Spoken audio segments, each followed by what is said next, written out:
Hello my dear student, myself Alok. Welcome to my channel. Student, हम discuss करने जा रहे हैं आज solubility of gas in a liquid. Clear? इसी टॉपिक के अंदर हम लोग डिस्कस करेंगे हेनरीज लॉ। क्लियर? तो आइए स्टूडेंट, आज का टॉपिक स्टार्ट करते हैं। स्टूडेंट, किसी भी गिवन अमाउंट ऑफ लिक्विड में कितना मास ऑफ गैस डिज़ोल्व होगा किसी पर्टिकुलर टेम्परेचर पे, वो डायरेक्टली प्रोपोर्शनल होता है pressure of a gas in equilibrium with that liquid. Correct? तो आई होप आपको क्लियर हुआ होगा। किसी भी given amount of volume of liquid में कितना मास ऑफ गैस डिज़ोल्व होगा किसी पर्टिकुलर टेम्परेचर पे, वो प्रोपोर्शनल होगा pressure of a gas in equilibrium with a liquid. Correct? Clear? So this is the statement of Henry. That is why this statement is known as Henry's law. Correct? तो मैंने यहाँ पे वही लिखा है, the mass of a gas dissolved in a given volume of a liquid at constant temperature is directly proportional to the pressure of a gas in equilibrium with liquid. This is known as Henry's law. Correct student? So this means जो mass of gas जो dissolve होगी किसी liquid में, वो directly proportional होगा उस pressure पे, that is pressure of a gas पे। तो अगर हम प्रोपोर्शनलिटी साइन हटाएंगे स्टूडेंट, तो हम क्या लिखेंगे? m is equal to k into P. Correct? So this is the expression of what? Henry's law. ये फर्स्ट एक्सप्रेशन है, तो write it down as 1। Correct है ना? सो इसको आप सर्कल कर लीजिएगा, हाईलाइट कर लीजिएगा। और ये एक्सप्रेशन क्या है? फर्स्ट एक्सप्रेशन है हेनरी लॉ का। करेक्ट है? यहाँ पे स्टूडेंट m क्या है? Mass of a gas that dissolve in unit volume of a solvent. p is pressure of a gas in equilibrium with a solvent. और k क्या है? Proportionality constant. करेक्ट?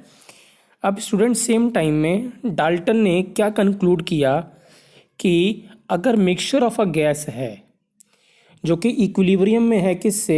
लिक्विड के, eight किसी particular temperature पे, तो जो gas की solubility है वो डायरेक्टली प्रोपोर्शनल होगी it's partial pressure in the mixture. जैसे यहाँ पे स्टूडेंट क्या है? एक सिंगल गैस है, तो total pressure is equal to क्या होगा? Partial pressure. तो यहाँ पे हम पार्शियल प्रेशर की बात नहीं कर रहे हैं। लेकिन अगर मिक्सचर ऑफ गैसेज हैं, दो गैसेज हैं, तो एक गैस की जो सॉल्युबिलिटी होगी वो डायरेक्टली प्रोपोर्शनल होगी इट्स पार्शियल प्रेशर के। करेक्ट है? लेट्स सपोज टू गैसेज हैं, 1 और 2।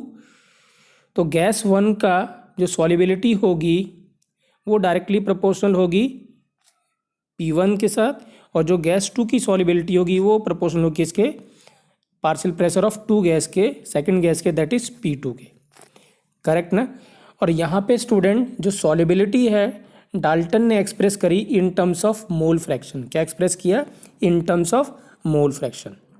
मतलब कि अगर पार्शियल प्रेशर जिसका जितना ज़्यादा होगा उसका मोल फ्रैक्शन भी कितना लिक्विड के अंदर ज़्यादा होगा।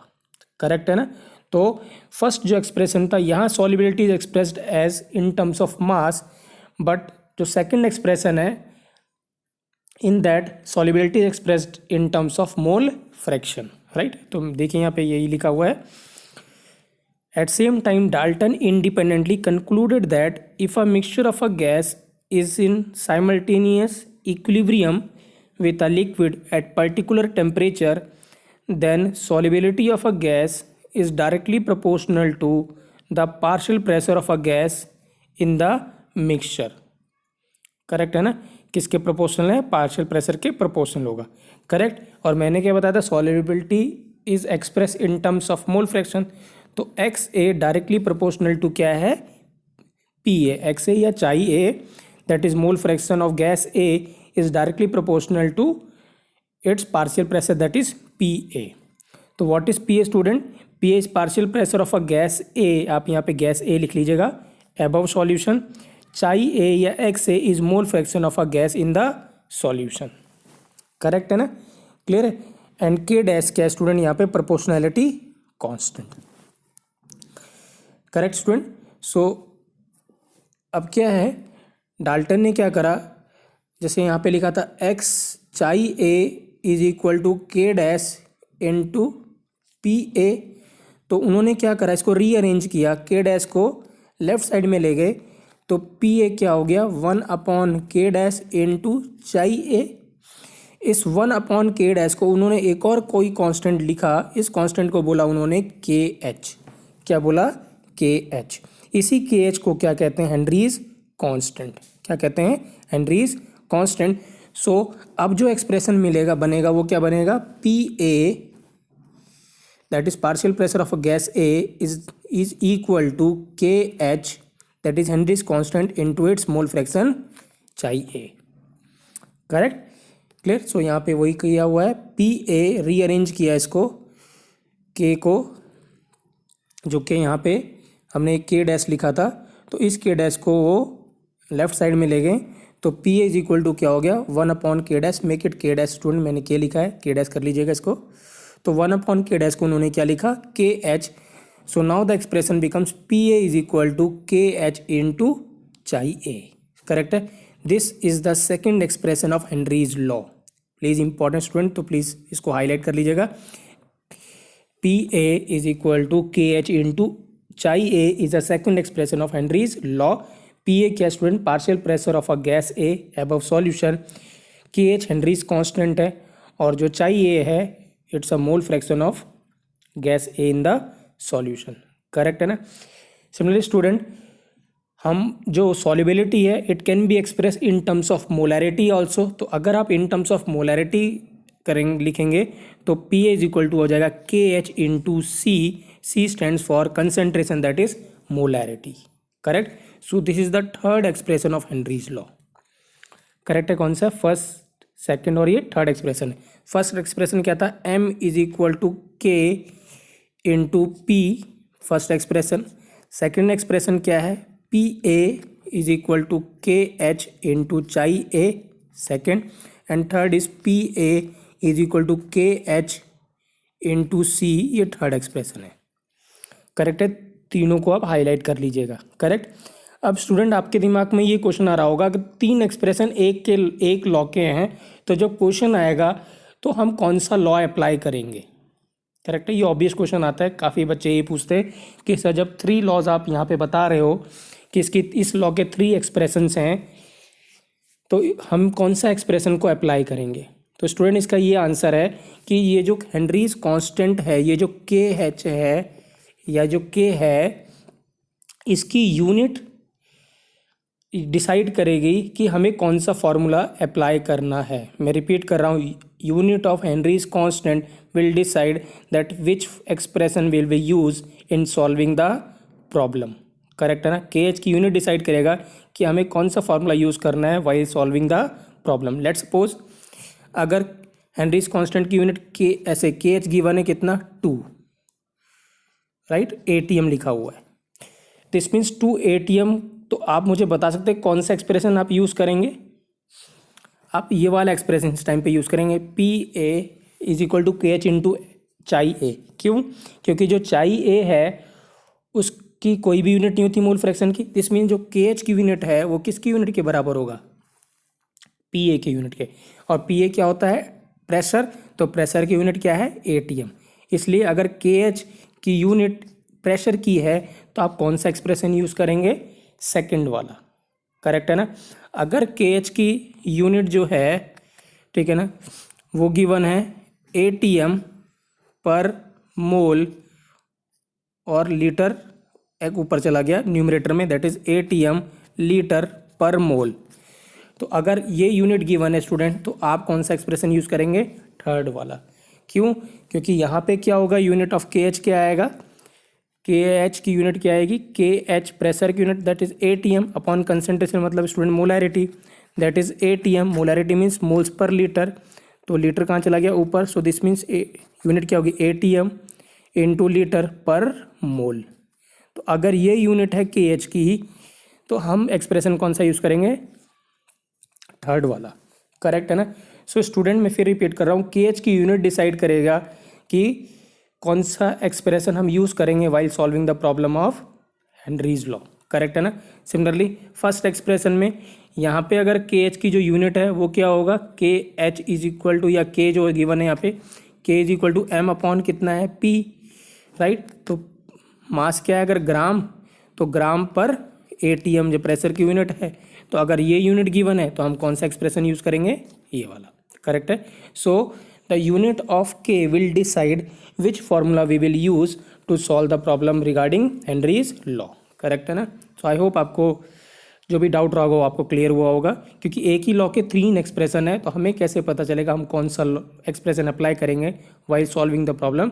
I think you got the answer of this, correct.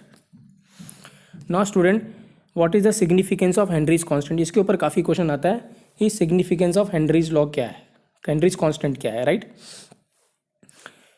Correct student, right. तो कभी हेनरीज कांस्टेंट यूजली जनरली जो मोस्ट कॉमन एक्सप्रेशन है हेनरी लॉ का वो ये वाला है, P A is equal to chi A into P A is equal to K H into chi A. This is the most common expression of Henry's law. Maximum question क्या होगा इस expression के ऊपर पूछा जाता है, करेक्ट है ना। तो हम ज़्यादातर जो दिमाग में रखेंगे वो कौन सा एक्सप्रेशन रखेंगे, सेकेंड वाला, P A is equal to K H into chi A, correct. अब स्टूडेंट आप मुझे, अगर आपको याद है कि सारे के सारे जो अगर हमें आपको याद है कि टेम्परेचर अगर हम इंक्रीज़ करते हैं तो सॉलिबिलिटी ऑफ गैस क्या होगा, इंक्रीज़ करेगा कि डिक्रीज़ करता है। तो स्टूडेंट यहाँ पे थोड़ा उल्टा होता है, गैस की solubility with increase in temperature क्या करती है, डिक्रीज़ करती है।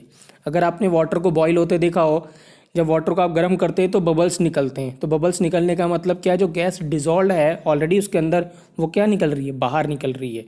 इसका मतलब क्या है कि जब आप टेम्परेचर इंक्रीज़ करते हैं तो सॉलिबिलिटी ऑफ गैस क्या करता है, डिक्रीज़ करता है, करेक्ट है ना, क्लियर है। और हमें पता है स्टूडेंट सारे के सारे जो के हैं वो डायरेक्टली प्रोपोर्शनल टू क्या होते हैं, टेम्परेचर, करेक्ट है। इसका मतलब क्या है, अगर के आप जिसका के जितना ज़्यादा होगा उसकी सॉलिबिलिटी उतनी क्या होगी, कम होगी, करेक्ट है ना। तो मैं रिपीट कर रहा हूँ, temperature with increase in temperature solubility of gas क्या करती है, डिक्रीज करती है, करेक्ट है। और हमें पता है सारे के सारे जो के हैं वो टेम्परेचर के डायरेक्टली प्रोपोर्शनल होते हैं। इसका मतलब अगर के जितना ज़्यादा होगा तो सॉलिबिलिटी ऑफ गैस उतनी क्या होगी, कम होगी, करेक्ट है। सो के एच स्टूडेंट जो है वो 2 पॉइंट पे डिपेंड करता है, एक तो टेम्परेचर पे और एक डिपेंड करता है नेचर ऑफ किस पे, गैस पे, करेक्ट है ना। किस पे, फर्स्ट नेचर ऑफ गैस पे, सेकंड किस पे, टेम्परेचर पे। और जितना ज़्यादा के एच जितना ज़्यादा होगा सॉलिबिलिटी उतनी क्या होगी, कम होगी। This means solubility of gas is inversely proportional to K H, correct. So मैंने यहाँ पे ये सारे पॉइंट वही लिखे हुए हैं। K H depend upon nature of a gas, first point, clear student. The value of K H depends upon temperature, so the temperature increases the K H increase. मैंने पहले बोला के एच डायरेक्टली प्रोपोर्शनल टू क्या होता है, temperature के। सो के H अगर इंक्रीज करेगा तो सॉलिबिलिटी क्या करेगी, डिक्रीज करेगी, क्योंकि K H directly proportional to temperature है और हम टेम्परेचर अगर बढ़ाते हैं तो सॉलिबिलिटी डिक्रीज करती है। दिस मीन्स जो के एच होगा अगर आप बढ़ाएंगे तो सॉलिबिलिटी क्या करेगी, डिक्रीज करेगी। This means solubility of a gas is inversely proportional to K H, correct है। Maximum question student third point पे आते हैं कि के एच आपको गिवन होगा 4 गैस का, वो आपसे पूछेगा सॉलिबिलिटी अरेंज करिए किसकी, गैस की। तो जिसकी के एच की वैल्यू जितनी कम होगी उसकी सॉलिबिलिटी उतनी ज़्यादा होगी, करेक्ट है। तो फोर्थ पॉइंट में मैंने यही लिखा हुआ है, higher the value of K H for any gas lesser will be the solubility at same partial pressure, correct है ना, क्लियर है, राइट। यहाँ पे मैंने एक एग्जांपल भी गिवन है स्टूडेंट। हमें पता है अगर मैं आपसे पूछता हूँ CO2 और O2 कौन सी गैस ज़्यादा सॉल्युबल होती है वाटर में, तो आंसर क्या होता है, CO2 इज़ हाईली सॉल्युबल। क्यों, क्योंकि जो CO2 होता है स्टूडेंट उसकी KH की वैल्यू बहुत कम होती है और वो कितनी होती है, 29 ATM लीटर पर मोल। अगर आप यूनिट ध्यान दें क्या है, ATM लीटर पर मोल। और सिमिलरली जो O2 की जो KH की वैल्यू होती है वो होती है 769 ATM लीटर पर मोल। इसका मतलब KH की value of KH of CO2 बहुत कम है as compare to KH of O2, इसीलिए CO2 ज़्यादा सॉल्युबल होता है किससे, O2 से। क्या मुझे बता सकते हैं कितने टाइम ज़्यादा सॉल्युबल होगा, तो ऑलमोस्ट स्टूडेंट कितना 26 टाइम्स CO2 ज़्यादा सॉल्युबल होती है किससे, ऑक्सीजन से।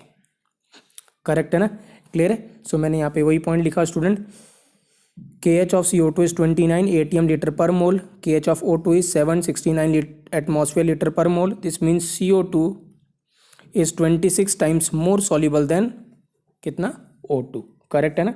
सो अब आप समझ सकते हैं कि कोई गैस क्यों ज़्यादा सॉल्युबल होती है, क्योंकि वो KH के वैल्यू पे डिपेंड करता है। करेक्ट है ना। जैसे O2 is more soluble than hydrogen in water, this means O2 की जो वैल्यू है KH की वो क्या होगी, कम होगी एज कम्पेयर टू किसके, KH ऑफ हाइड्रोजन। करेक्ट है ना। ना स्टूडेंट कुछ लिमिटेशन है हेनरीज लॉ की, वो क्या क्या है देख लेते हैं। हेनरीज लॉ मैंने बोला वो एप्लीकेबल था किसमें, at equilibrium when gas is in equilibrium with liquid. So पहला पॉइंट है Henry law is applicable only at equilibrium. Correct है, ये इक्विलिब्रियम कॉन्सेप्ट है।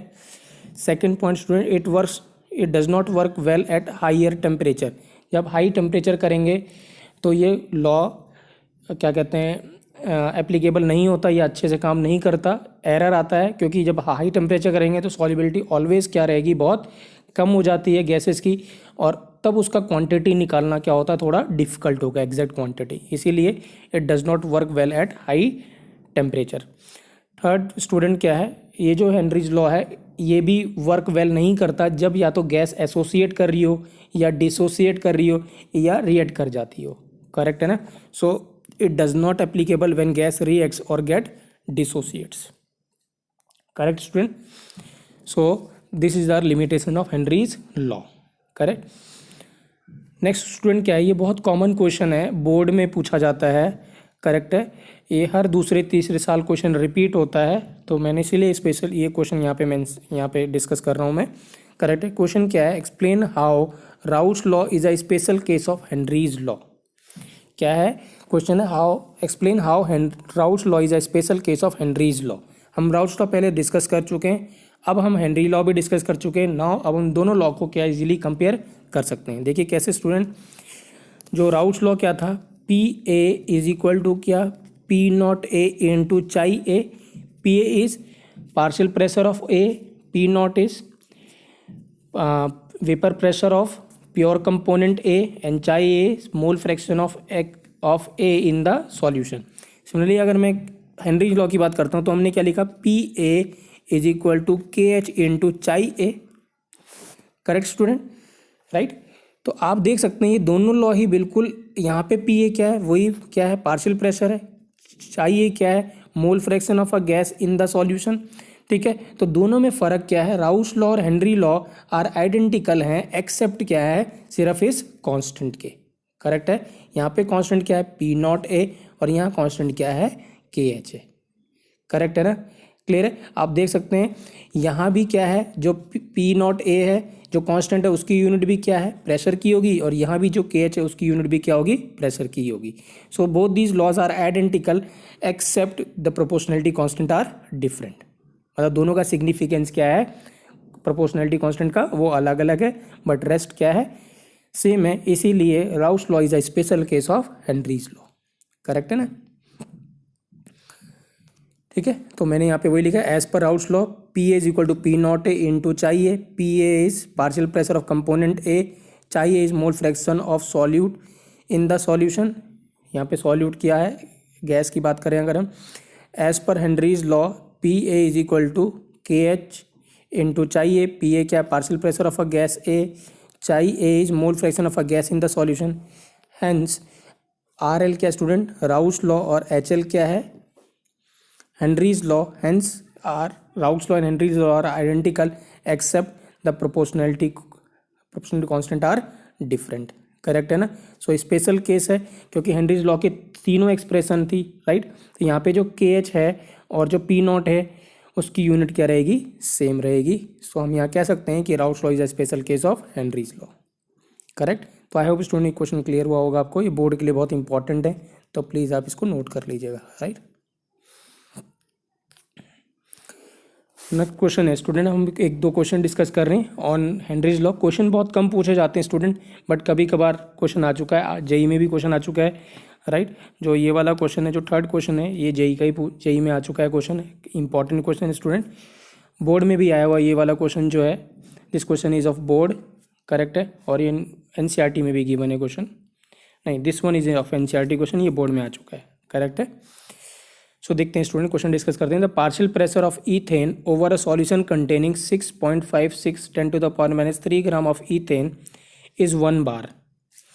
इफ द सॉल्यूशन कंटेन इतना gram of 5 × -2 gram of ethane, what would be the what shall be its partial pressure, correct है।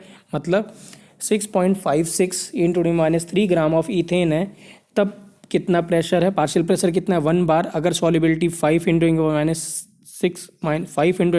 2 ग्राम है तो वो partial pressure क्या होगा। तो स्टूडेंट आप देखें यहाँ पे जो अमाउंट जो गिवन है, जो सॉल्यूबल है गैस का, वो किस में गिवन है, मास में। इसका मतलब हम स्टूडेंट कौन सा फॉर्मूला यूज़ करेंगे, जो फर्स्ट एक्सप्रेशन वाला m = k × क्या p, क्योंकि यहाँ जो सॉल्युबिलिटी है वो गिवन है किस टर्म्स में, मास के टर्म्स में, करेक्ट है ना। सो हम डायरेक्टली यूज़ करेंगे 6.56 × 10⁻³ = k की वैल्यू हमें नहीं पता, और p कितना है 1 बार। सो दिस मीन्स k कितना हो गया 6.56 × 10⁻³, करेक्ट स्टूडेंट। ये क्या होगी, k की वैल्यू होगी। अब हम इस k की वैल्यू सेकंड एक्सप्रेशन में यूज़ कर लेंगे और क्या निकालेंगे, p कैलकुलेट करेंगे, राइट। सो आप देख सकते हैं अब कितना है, फिर से हम एक्सप्रेशन करेंगे m = k × p। Now we know the solubilities कितनी है 5 × -2, k की वैल्यू हम कैलकुलेट कर चुके हैं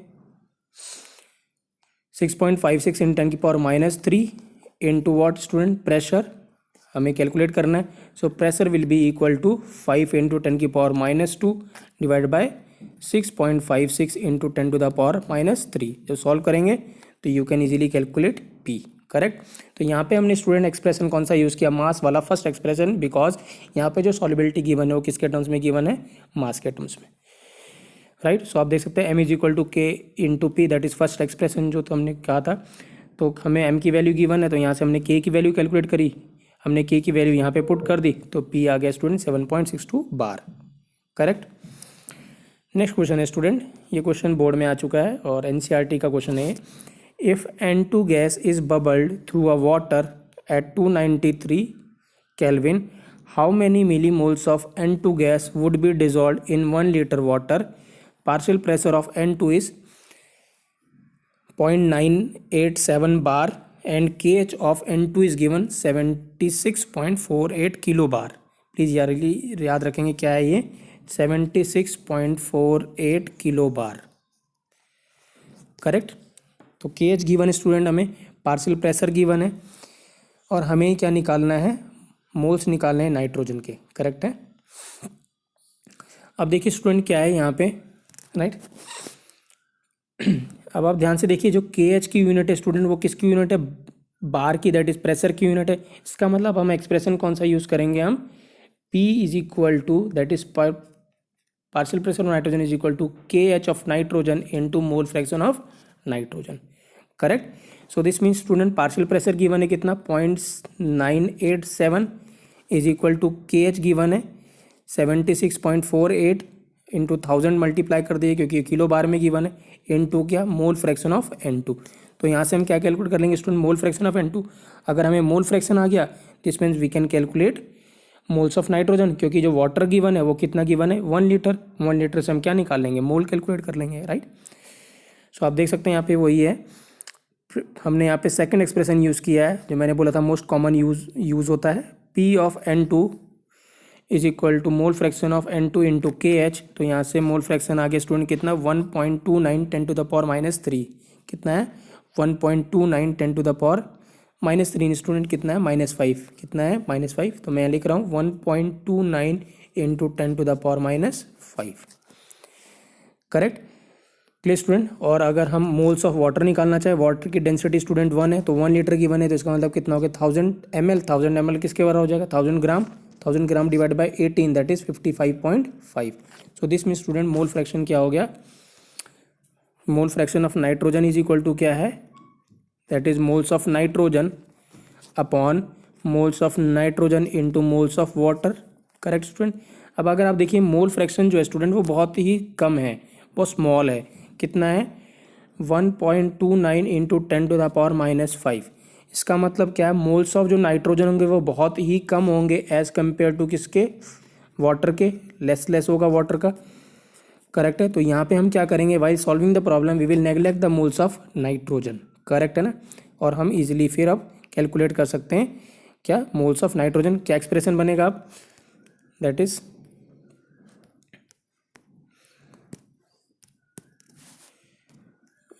देखिए मोल्स फ्रैक्शन कितना था 1.29 into 10⁻⁻5 is equal to moles of nitrogen upon moles of nitrogen plus moles of water. अब ये क्या बहुत स्मॉल है, इसको नेगलेक्ट कर देंगे तो डिनोमिनेटर में क्या मिलेगा, moles of nitrogen upon moles of water that is 55.5। Correct है। तो यहाँ से वैल्यू क्या आएगी, मोल्स ऑफ नाइट्रोजन की। सो आप देख सकते हैं यहाँ पे मैंने वही किया हुआ है, हमने मोल फ्रैक्शन की का फॉर्मूला यूज़ किया। यहाँ से मोल फ्रैक्शन क्या निकाला है, मोल्स निकाले हैं किसके, वाटर के 55.5। यहाँ पे मैंने वही लिखा है moles of nitrogen is very very less than किसके student, moles of hydrogen. This means हम क्या करेंगे यहाँ पे मोल्स ऑफ क्या है, मोल्स ऑफ नाइट्रोजन नेगलेक्ट कर दी हमने। सो एक्सप्रेशन क्या बना, मोल fraction of nitrogen is equal to moles of nitrogen upon water. This means moles of nitrogen आएगा वो कितना आएगा 1.29 10⁻⁵ मल्टीप्लाइड बाई 55.5। आंसर कितना मिलेगा 0.0 नहीं कितना मिलेगा 0.719 मिलीमोल्स। कितना मिलेगा 0.719 millimoles. Correct student. So that is the moles of nitrogen present in the water. I hope student clear हुआ होगा आपको, राइट। नेक्स्ट क्वेश्चन है KH of nitrogen is 10⁵ ATM। Mole fraction of that is चाहिए of nitrogen given है कितना, in air कितना है 0.8। Right. Calculate the number of moles of N2 dissolve in 10 moles of water at 298 kelvin and 5 ATM pressure. Correct. ये अच्छा question है student, ये JEE advance में आ चुका है। राइट। सो देखिए क्वेश्चन क्या है, KH गिवन है नाइट्रोजन का स्टूडेंट और हमें मोल फ्रैक्शन नाइट्रोजन की गिवन है in air. Calculate the moles of N2 dissolve in 10 ml of water at 298 kelvin और 5 ATM प्रेशर। इसका मतलब स्टूडेंट यहाँ पे हम फर्स्ट क्या कैलकुलेट करेंगे, पार्शियल प्रेशर ऑफ नाइट्रोजन। कैसे कैलकुलेट करेंगे, we will apply Dalton's law of partial pressure. कैसे, क्योंकि हमें पार्शियल प्रेशर ऑफ नाइट्रोजन चाहिए that is equal to total pressure into its mole fraction. Correct. Total pressure कितना है given student 5 ATM और mole fraction air में कितना है 0.8। This means partial pressure of nitrogen कितना आ गया 4। अब हमें क्या, अब हम इसके बाद हेनरीज लॉ अप्लाई करेंगे that is partial pressure of nitrogen that is equal to KH into mole fraction of nitrogen. Correct है ना। सो दिस मीन्स हमें ये पता है पार्शियल प्रेशर नाइट्रोजन पता है, KH गिवन नाइट्रोजन का। This means we can calculate the mole fraction of nitrogen. Correct है। और मोल फ्रैक्शन नाइट्रोजन कैलकुलेट करने के बाद we can calculate the moles of nitrogen, क्योंकि मोल्स ऑफ वाटर गिवन है कितना 10। करेक्ट। सो देखिए यहाँ पे मैंने वही किया है, first we have applied Dalton's law of partial pressure that is partial pressure of nitrogen is equal to total pressure into its mole fraction. तो यहाँ से पार्शियल प्रेशर ऑफ नाइट्रोजन कितना आ गया 4। So then we have applied क्या, Henry's law, right, that is partial pressure of nitrogen KH into mole fraction of X2। याद रखेंगे student, ये जो जब आपने Dalton law of partial pressure apply किया है तो ये जो मोल फ्रैक्शन है ये mole fraction of nitrogen in air है। क्या है, इन एयर। और यहाँ पे जब हेनरीज लॉ अप्लाई कर रहे हैं that is partial pressure of nitrogen into KH into mole fraction of nitrogen. ये जो नाइट्रोजन के मोल फ्रैक्शन है that is nitrogen present in a solution. Correct है। वाटर में कितना प्रेजेंट होगा वो होगा। करेक्ट है। सो दिस मीन्स हमने वैल्यू पुट कर दी 4 और आपको गिवन है KH नाइट्रोजन का 10⁵। This means mole fraction of nitrogen कितना आ गया 4 इंटू 10⁻⁵। सो हमने वैल्यू पुट कर दी student, mole fraction is equal to moles of nitrogen upon moles of nitrogen plus moles of water that is 10। अब आप देखिए यहाँ पे क्या होगा, फिर से वही हम कर रहे हैं, क्या कर रहे हैं, जब आप इसको इधर न्यूमरेटर में लेके जाएंगे तो एक्सप्रेशन क्या बनेगा student 4 into 10⁻⁵ into n plus क्या 10 इंटू 4 इंटू -5 इंटू 10। करेक्ट ना। सो अब हम क्या कर रहे हैं, n वाला एक्सप्रेशन इस राइट साइड में लेके जाएंगे तो राइट साइड में क्या होगा, n कॉमन आएगा तो ये हो जाएगा 1 - 4 इंटू 10⁻⁵, ये क्वांटिटी बहुत ही छोटी है, सो हम इसको नेगलेक्ट कर देंगे। सो आंसर क्या मिलेगा student, n is equal to 4 into 10⁻⁴। Correct है ना। आप इजीली सॉल्व कर सकते हैं स्टूडेंट। क्या 4 इंटू 10⁻⁵ था, इंटू क्या है ये n+10 हो गया, इज इक्वल टू कितना है n। जब आप इसको इस तरफ लेके जाएंगे, ये क्वांटिटी बहुत ही छोटी नेगलेक्ट कर देंगे, और ये जो क्वांटिटी मिलेगी वो 4 इंटू क्या मिलेगी 10⁻⁴, that is a moles of nitrogen. Correct student. I hope student आपको ये पूरा लेक्चर क्लियर हुआ होगा। अगर आपको तभी भी कोई डाउट है, write to me, right. Clear student, thank you.